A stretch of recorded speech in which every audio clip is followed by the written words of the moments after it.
اور اگر بالفرض ہم ان کے پاس فرشتے بھیج دیتے اور مردے ان سے باتیں کرنے لگتے اور ان کی مانگی ہوئی ہر چیز ہم کھلی آنکھوں ان کے سامنے لا کر رکھ دیتے، تب بھی یہ ایمان لانے والے نہیں تھے، الا یہ کہ اللہ ہی چاہتا کہ انہیں زبردستی ایمان پر مجبور کر دے تو بات دوسری تھی، مگر ایسا ایمان نہ مطلوب ہے نہ معتبر۔ لیکن ان میں سے اکثر لوگ جہالت کی باتیں کرتے ہیں، اور جس طرح یہ لوگ ہمارے نبی سے دشمنی کر رہے ہیں، اسی طرح ہم نے ہر پچھلے نبی کے لیے کوئی نہ کوئی دشمن پیدا کیا تھا، یعنی انسانوں اور جنات میں سے شیطان قسم کے لوگ جو دھوکہ دینے کی خاطر ایک دوسرے کو بڑی چکنی چپڑی باتیں سکھاتے رہتے تھے،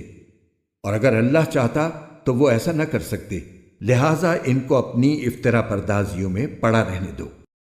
اور وہ انبیاء کے دشمن چکنی چپڑی باتیں اس لیے بناتے تھے تاکہ جو لوگ آخرت پر ایمان نہیں رکھتے ان کے دل ان باتوں کی طرف خوب مائل ہو جائیں اور وہ ان میں مگن رہیں اور ساری وہ حرکتیں کریں جو وہ کرنے والے تھے۔ اے پیغمبر، ان لوگوں سے کہو کہ کیا میں اللہ کو چھوڑ کر کسی اور کو فیصل بناؤں،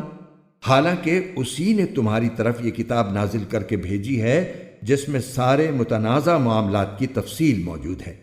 اور جن لوگوں کو ہم نے پہلے کتاب دی تھی وہ یقین سے جانتے ہیں کہ یہ تمہارے پروردگار کی طرف سے حق لے کر نازل ہوئی ہے، لہٰذا تم شک کرنے والوں میں ہرگز شامل نہ ہونا۔